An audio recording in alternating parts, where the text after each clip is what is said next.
Hello, my friends. This is Shivani Joshi and welcome to my channel which is Law Novitiate.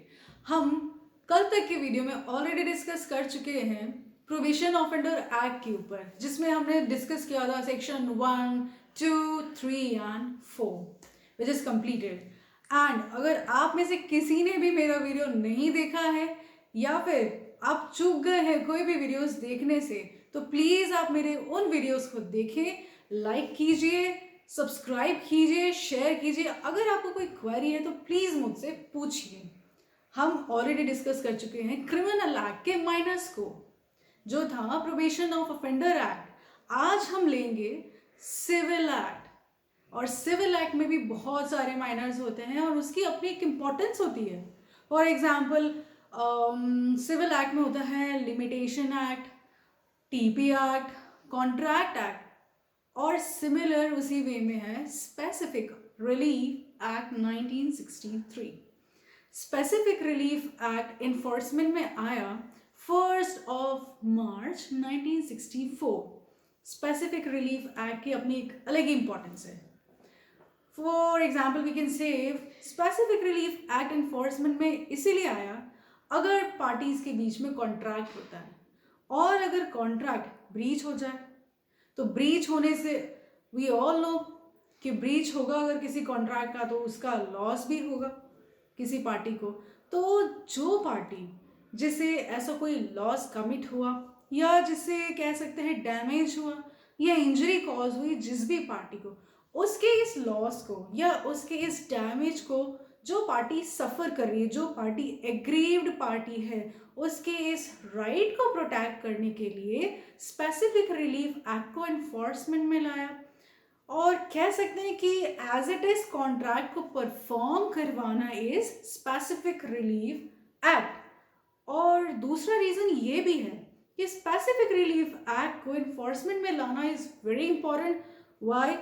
क्योंकि जिस party को ऐसा कोई loss commit हुआ या इंजरी कॉज हुई, उसे एक्चुअल डैमेज नहीं कैलकुलेट कर सकते कि उसको एक्चुअल डैमेज कितना कम हुआ होगा, या फिर compensation in money was not adequate. इसीलिए भी कह सकते हैं कि स्पेसिफिक रिलीफ एक्ट एनफोर्समेंट में आया.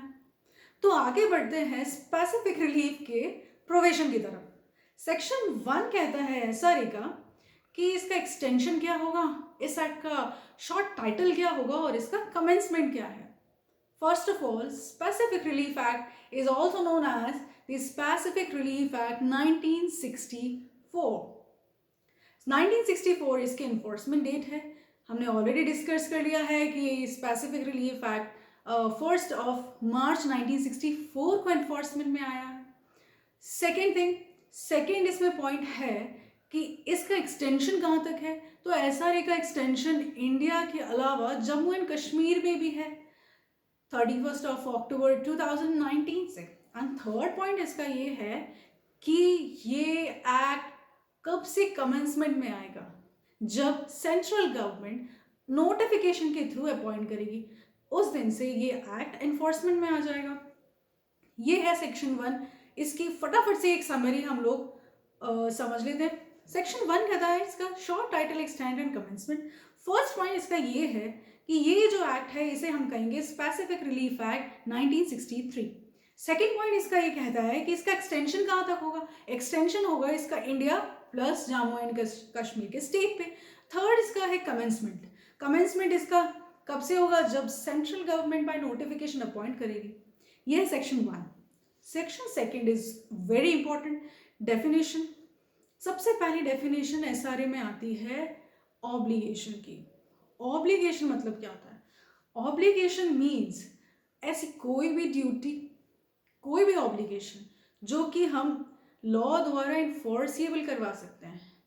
तो 2A कहता है obligation which means every duty which is enforceable by law. Second हम अगर बात करें तो सेकेंड कहता है सेटलमेंट के बारे में, which is 2B. Settlement means कोई भी instrument other than will and codicil. I repeat, कोई भी इंस्ट्रूमेंट, बट वो विल नहीं होना चाहिए और कोडिसिल नहीं होना चाहिए. ठीक है. और ऐसा इंस्ट्रूमेंट जो कि डिफाइन है इंडियन सक्सेशन एक्ट 1925 में। प्लस ये इंक्लूड करता है ऐसा डेवोल्यूशन ऑफ इंटरेस्ट, मतलब किसी पर्सन का इंटरेस्ट किसी मूवेबल या इमूवेबल प्रॉपर्टी में डेवोल्यूट होना, और इस डेवोल्यूशन के बारे में या इस डेवोल्यूशन के रिगार्डिंग अगर पार्टीज एग्री हो जाती हैं कि हम अपना जो इंटरेस्ट है उसे डेवोल्यूट कर देंगे, किसमें, मूवेबल या किसी इमूवेबल प्रॉपर्टी में, या डिस्पोज ऑफ कर दिया जाता है ऐसे इंटरेस्ट को, या वो पार्टीज एग्री हो जाती हैं, तो हम इसे सेटलमेंट कहते हैं। सेटलमेंट सबको पता है, सेटलमेंट मतलब पार्टीज एक दूसरे से सेटल होने के लिए रेडी होती हैं।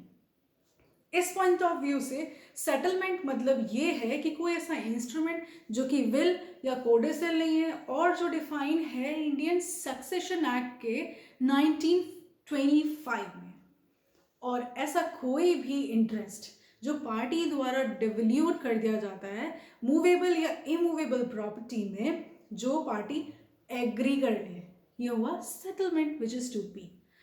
2C is trust. ट्रस्ट मतलब होता है which is given or defined in Indian Trust Act 1882। I repeat, trust मतलब होता है जो इंडियन ट्रस्ट एक्ट में जो 1882 में इन्फोर्समेंट में आया उसमें जो डिफाइन किया गया है उसे कहते हैं ट्रस्ट। प्लस ट्रस्ट की डेफिनेशन यहाँ तक कंप्लीट नहीं होती है, इसमें इंक्लूड होती है ऑब्लिगेशन, और ऑब्लिगेशन मतलब जो chapter 9 of Indian trust act में डिफाइन है वो।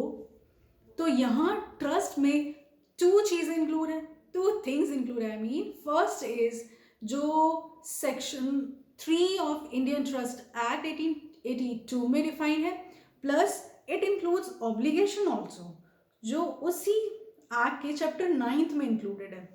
तो ये है trust which is 2C। 2D है trustee.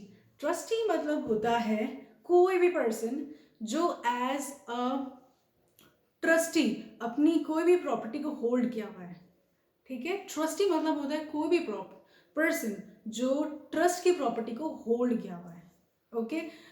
E is very easy. E में बोलता है कि कोई भी अगर वर्ड या कोई भी एक्सप्रेशन जो इस एक्ट में डिफाइन तो नहीं है तो हम उसका मीनिंग कहाँ से लेंगे, उसका मीनिंग हम लेंगे इंडियन कॉन्ट्रैक्ट एक्ट से। So simple. एक बार समरी लेते हैं सेक्शन 2 की। 2A is section 2A is obligation. Obligation मतलब होता है कोई भी ऐसी ड्यूटी जो लॉ द्वारा इन्फोर्स करवा सके।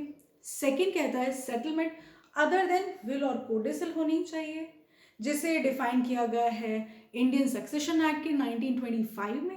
प्लस कोई भी पार्टी अपना इंटरेस्ट जो मूवेबल या इमूवेबल प्रॉपर्टी में डेवल्यूट किया जा सके, पर ऐसा डेवल्यूशन पार्टी द्वारा एग्री होना चाहिए तभी सेटलमेंट होगा। 2B है। 2C कहता है ट्रस्टी। ट्रस्टी मतलब होता है कोई भी person, sorry 2C is trust. Trust means होता है सेक्शन 3 में डिफाइन किया हुआ, प्लस इसमें ये भी इंक्लूड होता है कि अगर कोई ऑब्लिगेशन है तो जो चैप्टर 9 ऑफ द एक्ट मतलब इंडियन ट्रस्ट एक्ट में चैप्टर 9 में जो डिफाइन किया हुआ है ना वो भी ट्रस्ट इंक्लूड माना जाएगा। Fourth is trustee. ट्रस्टी मतलब कोई भी पर्सन जो ट्रस्ट की प्रॉपर्टी को होल्ड किया हुआ है, which is 2D। And 2E is अगर इस एक्ट में कोई वर्ड या एक्सप्रेशन डिफाइन नहीं किया हुआ तो उसको कॉन्ट्रैक्ट एक्ट में से समझा जाएगा। I hope you all like my video, so please like, share and do subscribe it। और अगर आपने नहीं देखा है तो प्लीज देखिए इसे वापस से। नहीं समझ में आए तो please I am here to answer you all the questions, so please do ask, and thanks for watching my video।